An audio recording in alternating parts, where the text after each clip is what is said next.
Oui, bonjour, je m'appelle Michel Béal, je suis président des Amis du musée de la mine de Saint-Étienne, mais aussi ancien ingénieur du fonds des Houillères de la Loire. J'ai travaillé pendant 14 ans, de 70 à 1983, jusqu'à la fermeture. C'était alors au Puy Pigeot, à la Ricamari. Au Puy Corio, où nous sommes maintenant, je n'ai pas vraiment travaillé ici, mais j'ai fait quand même plusieurs visites pour visiter des chantiers, pour m'informer avec des collègues. Ça remonte aussi donc avant les années 73, puisqu'on a fermé ici en 73. Voilà, alors l'association elle a été créée en 1986, mais bien avant la création de l'association, il y a un groupe d'anciens cadres des houillères ou de personnel, des agents de maîtrise, des ouvriers, ont participé, si vous voulez, à du lobbying pour essayer de conserver ce site qui était en déshérence, il était en état de ruine, pas industriel pratiquement, de façon à en faire un musée de la mine pour conserver la mémoire de l'activité minière du bassin stéphanois. Ça a été une lutte assez longue, puisqu'il y a des politiques qui étaient pour dire qu'il fallait peut-être gommer les vestiges du passé noir, houillé, enfin, de la ville. Et puis d'autres, comme ce petit groupe-là, donc les prémices de l'association, qui eux disaient non, il faut conserver ce site parce qu'il va être emblématique de la mémoire locale des mineurs. Finalement, c'est eux qui ont eu gain de cause et les premiers travaux de sauvegarde, d'ailleurs on peut appeler ça comme ça au début, du site ont commencé donc sous le mandat de Joseph Sanguenol d'ailleurs, et ils sont poursuivis après sur les autres mandats du Blanchet et d'autres maires qui ont suivi, jusqu'à l'ouverture du musée en 1991 au public avec la galerie reconstituée. Vous voyez, ça a été une longue histoire puisque le Puy Couriot a fermé en 73 et on a ouvert le musée 18 ans après. Hein, il a fallu quand même beaucoup de discussions. Donc, entre-temps, l'association s'est créée en 1986. Elle va fêter ses 40 ans l'année prochaine. Bon, j'ai toujours été adhérent. Au début, je travaillais, bien sûr, donc je n'étais pas ici, même dans d'autres guerres. Et quand je suis revenu, j'ai pris une participation plus active dans l'association, jusqu'à devenir maintenant président depuis maintenant 8 ans. Voilà donc l'histoire de l'association. Elle est là pour soutenir le musée et aussi documenter, conserver, transmettre la mémoire minière, c'est-à-dire de tous ces gens qui ont travaillé, ces mineurs de fond et du jour, qui ont travaillé, disons, au Houillères de la Loire depuis plus de 2 siècles. C'était dommage que tout cela se perde, d'autant que cela reste fortement imprégné dans les valeurs que projettent souvent les Stéphanois, hein, pour qualifier finalement la ville et sa région. Alors, donc l'association, elle compte actuellement 411 adhérents. Plus beaucoup d'anciens mineurs, puisque malheureusement le temps a fait son œuvre et nous sommes tous des anciens mineurs assez âgés maintenant. Hein. Et donc au début il y avait beaucoup d'anciens mineurs, maintenant c'est plutôt des gens qui ont des liens familiaux avec la mine, des arrière-grands-pères, des parents, voire même plus des grands-pères, enfin voilà, un lien familial qui les rattache à la mine, mais aussi beaucoup de gens qui n'ont pas de lien direct avec l'industrie minière, mais qui sont intéressés par l'histoire de la ville de Saint-Étienne et qui souhaitent qu'on conserve cette mémoire-là, et donc qui apporte actuellement un soutien très précieux à l'association, puisque l'association a démarré avec 160 adhérents.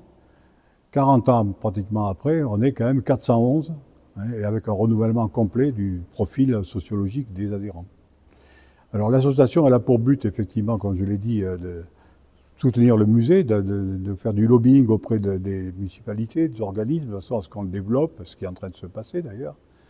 Et aussi à travailler à faire connaître le musée, à travailler à enrichir ses collections par l'acquisition de certains objets, en faisant appel pour certains de nos adhérents de donner des choses minières qu'ils ont chez eux. Ça va être aussi de témoigner, de recueil de témoignages finalement d'anciens mineurs.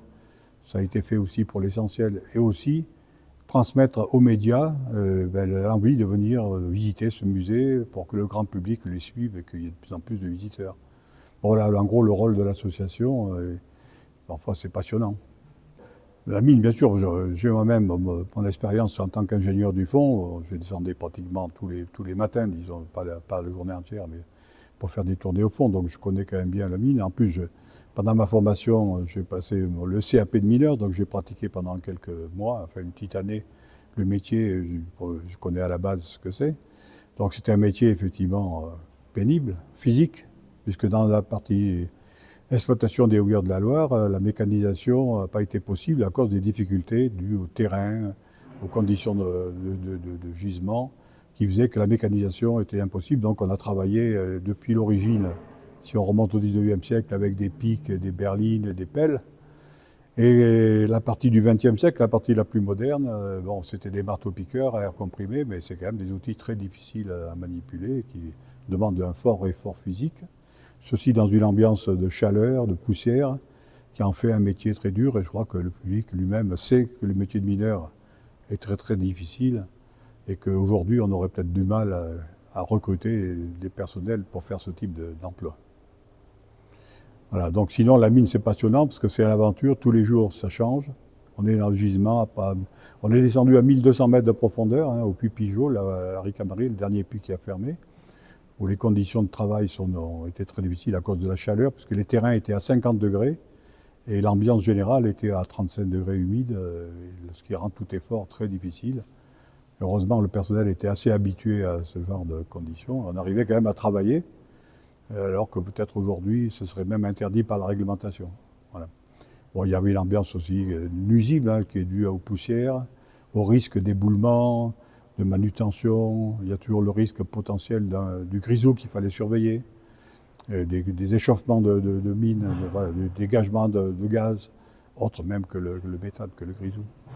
Donc c'est une ambiance quand même où la partie sécuritaire prend énormément de place pour arriver quand même à travailler sans non plus mettre en péril le travail et la vie des mineurs, quoi. Évidemment, Saint-Étienne, ce n'était pas non plus exclusivement la mine, puisqu'il y avait une grosse industrie du ruban, du passementier, qui occupait aussi des dizaines de milliers d'emplois. Mais la mine elle-même était très importante, effectivement, demandait de la sous-traitance, hein, pour les transports du charbon, pour la commercialisation, pour l'entretien, la maintenance, enfin bon voilà, la logistique qui tourne autour de ces puits. Il faut savoir quand même que le maximum de personnel occupé à la mine, au fond et au jour, en tant qu'employé des houillères, ça a été plus de 20 000, on était quand même autour de 25 000 mineurs. Hein. Et ça, c'était au sortir des deux guerres, évidemment, parce que là, à ce moment-là, on avait beaucoup besoin de charbon, il fallait relancer l'industrie en France, on avait besoin d'énergie, donc c'était le charbon qui était primordial. Et d'ailleurs, les mineurs ont été sollicités, on n'était pas forcément très regardants sur les conditions de travail, il fallait produire pour redresser le pays. Bon, ce qui a valu quand même aux mineurs une image positive, hein, qui reste. Autant le charbon a une image négative aujourd'hui parce qu'il est considéré, à juste titre d'ailleurs, comme polluant par rapport au gaz à effet de serre, hein, qui dégage énormément de CO2. Donc on peut dire que le charbon, ben oui, il n'a pas bonne presse. Par contre, les mineurs, dans l'image populaire du coin, même d'ailleurs, ça reste quand même un ouvrier de première classe, on peut appeler ça comme ça, un symbole de la classe ouvrière d'ailleurs, et aussi de la rigueur, du courage, enfin voilà, de beaucoup de valeurs qui sont liées à ce métier et qui restent. Exactement, le musée, il a pour objectif de reproduire un peu ces conditions, disons, de travail dans la mine, et aussi de montrer un peu la vie quotidienne du mineur avec les nouvelles salles qui ont été ouvertes. Hein. Donc il est très riche, hein. Il y a le site lui-même qui provoque quand même beaucoup d'émotions, et les gens sont saisis quand ils le visitent, c'est en tout cas ce qu'ils nous disent. Hein. Et ensuite, la partie galerie reconstituée, ben, je crois qu'elle est très identique à ce qu'on avait au fond. Hein. J'en sais quelque chose, puisque le matériel, c'est celui qu'on avait au fond, qu'on a pu remonter et garder en attendant que le musée se fasse, et heureusement d'ailleurs, parce que sinon il aurait été fait avec des choses artificielles. Alors que là, c'est vraiment le matériel qu'on avait au fond qui a été mis en place dans cette galerie. Évidemment, pas la partie ancienne où c'est du bois qui a été reconstitué, bien sûr. Là, on ne pouvait pas retrouver du bois dans la mine actuelle. Mais pour la partie plus récente de la galerie, c'est vraiment à l'identique. Et c'est bluffant, d'ailleurs, pour nous qui sommes des mineurs, hein, d'anciens mineurs. Le front de taille avec le front de charbon, ben, il ressemble vraiment à ce que c'était, puisque ça a été d'ailleurs moulé sur une couche de charbon et ensuite peint pour retrouver ce noir brillant que l'on avait dans la mine. Hein, voilà. Donc effectivement, le musée, il est très reconstitutif de ce qu'on avait réellement dans la mine Rouillère de la Loire. Hein. C'est lié à l'histoire minière locale. Hein. Ça ne prétend pas reconstituer toutes les houillères de France et de l'étranger, bien évidemment. Mais c'est intéressant de se concentrer sur la partie locale de cette industrie. Ben, ici, c'est un charbon de bonne qualité, c'est des charbons gras ou demi-gras, donc qui était très bon, par exemple, pour faire du coq. D'ailleurs, il y avait une coquerie, elle s'appelait la coquerie de la Silardière, au Chambon-Feugerolles, qui permettait de commercialiser une partie de la production sous forme de coque, qui sert à la métallurgie. Hein, le coq permet ensuite de faire de l'acier dans les hauts fourneaux. Donc il reste toujours aujourd'hui important comme industrie sidérurgique. Donc il était très bon pour ça, mais il était très bon aussi pour faire du charbon vapeur, c'est-à-dire qu'il se chauffait dans les machines à vapeur à l'époque, mais après dans les centrales électriques. On avait une centrale thermique au Bec, à côté au Chambon-Feugerolles aussi, à la limite de Firminy, qui permettait d'écouler une bonne partie de la production, et une autre partie partait à Loire-sur-Rhône, où il y avait aussi une centrale EDF, là, qui utilisait le charbon de la Loire. Et il était aussi bon pour faire du charbon de forge à l'époque, si on remonte au 19e siècle, c'était un débouché très important. Et puis une partie pour le chauffage aussi domestique, hein, sous forme de boulets. Bon, parce que les couches n'étaient pas toutes les mêmes, certaines étaient plus grasses, d'autres demi-grasses, d'autres plus proches des couches anthracites. Et voilà, donc il y avait plusieurs catégories, mais de bonne qualité en général.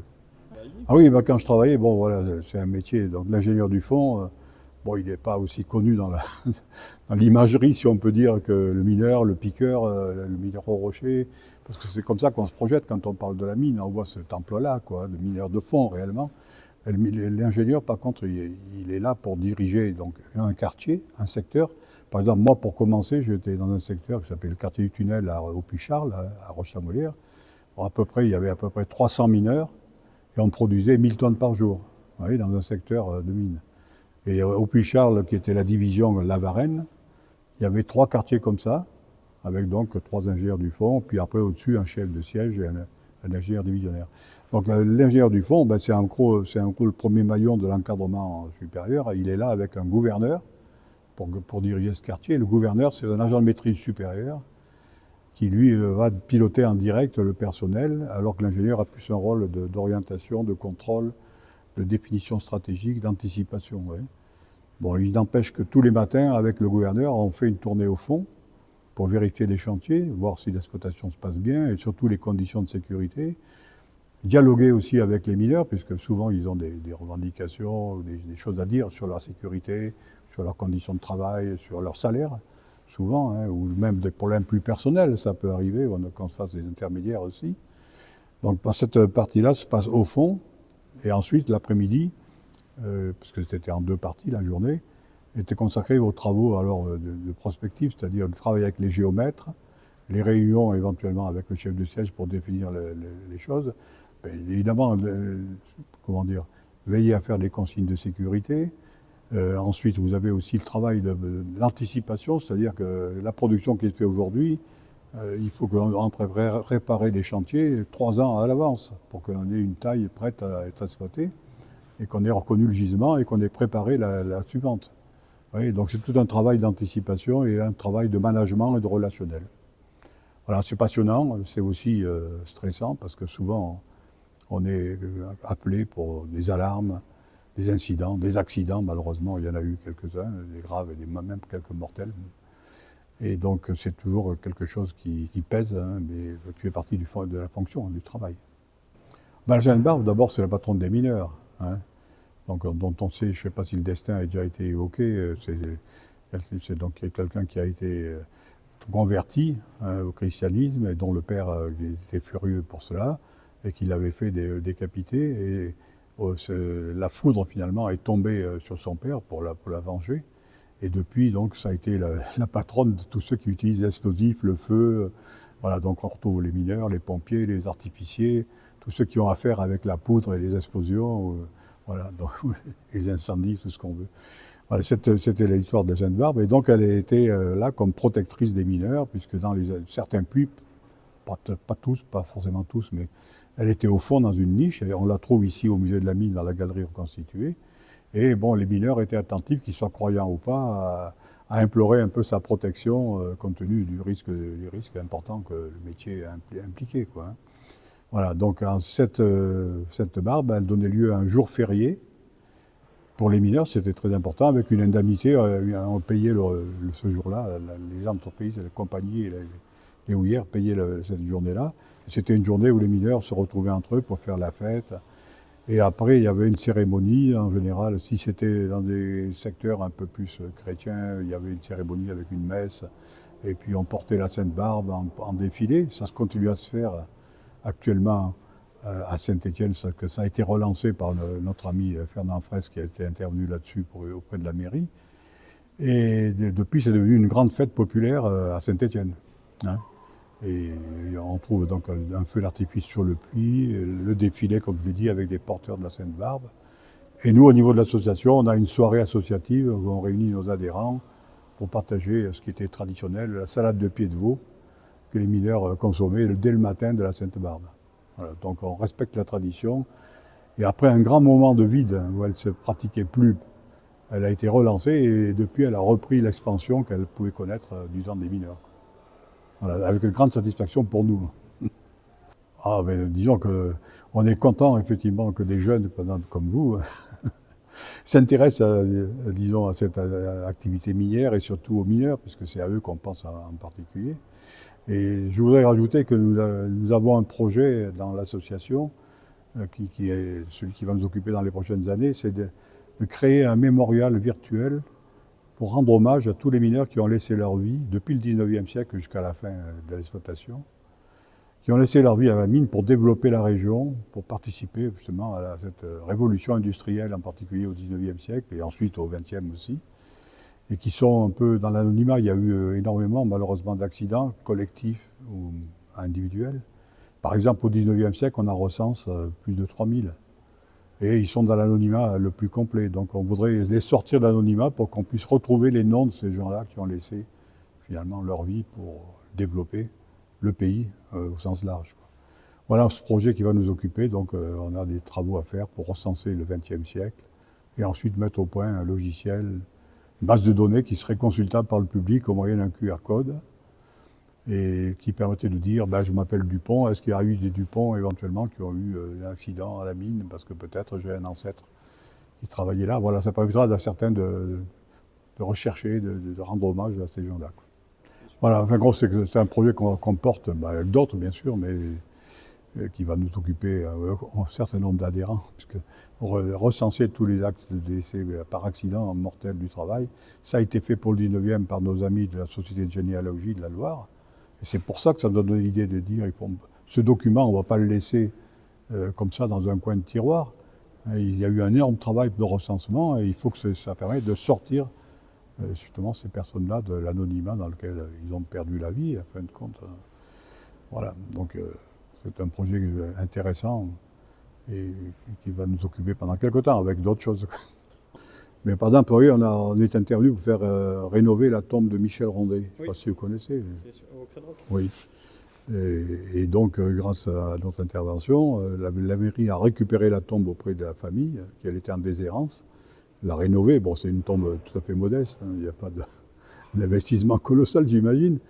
Mais donc, cette chose permettra d'insérer, je pense, Michel Rondet dans les parcours patrimoniaux, parce qu'il n'y a pas que les constructions ou les usines et tout ça. Un gars comme lui, il a apporté énormément au niveau social. Il est à l'origine de la création des syndicats, des caisses de secours, voilà, donc des délégués mineurs. C'est quelqu'un qui a été très important. Bon, donc on connaît bien son histoire, mais finalement, il peut s'insérer dans les parcours que font les gens pour visiter les grands rubaniers, les passementiers qui ont leur tombe au Crédroc, mais qui peuvent aussi s'arrêter devant cette tombe sur le plan de quelqu'un qui a apporté au niveau social. Bien sûr. Voilà. Oui, il y a deux choses. Il y a la fusillade du brûlé. Ouais. Donc il y a un monument qui a été fait par un artiste qui rend hommage justement à cet épisode-là qui aurait peut-être inspiré Zola. Hein, c'est conditionnel, on ne sait pas vraiment ce qu'il a inspiré. Mais certains disent que peut-être comme il était venu dans la Loire, il a pu s'inspirer de cette tragédie. Et puis, par contre, il y a une belle statue de Michel Rondet à la Ricamarie, parce que c'est sa commune de naissance. Mais bon, il est quand même enterré à Saint-Étienne. Donc, Saint-Étienne, il était tombé dans l'oubli. Hein. Voilà. Bien sûr. Voilà, donc voilà le genre d'activité que l'association peut avoir. Bon, l'histoire peut-être d'identifier à tel endroit il y a eu telle catastrophe, en particulier au 19e siècle, des grosses catastrophes au puits Verpilleux par exemple. Aujourd'hui, on est bien incapable de dire où c'était. Ouais. C'est un méon, oui, mais où était le puits bon, il faudra retrouver les traces. Et peut-être effectivement, pourquoi pas, mettre une plaque. Mais déjà, nous, l'idée du mémorial, c'est qu'à travers ça, si quelqu'un est décédé d'une catastrophe, on aurait une explication sur la catastrophe. Ouais. Ah, il est mort à Verpilleux, bon voilà la catastrophe de Verpilleux, un petit digeste. Pareil pour chacune des catastrophes. Après, si c'est une mort individuelle, on peut mettre ce qu'on connaît, quoi, des circonstances du décès. Oui, donc c'est quelque chose qui sera quand même assez riche. Mais après, ça ne met pas des traces sur le terrain, ça, effectivement. Pourquoi pas oui, parce que c'est ce que je vous expliquais tout à l'heure Ouais, pour ouais, la c'est ça. création du musée. Ouais. Ça s'est fait. Ben, on a ça maintenant, mais c'est passé au fil du rasoir.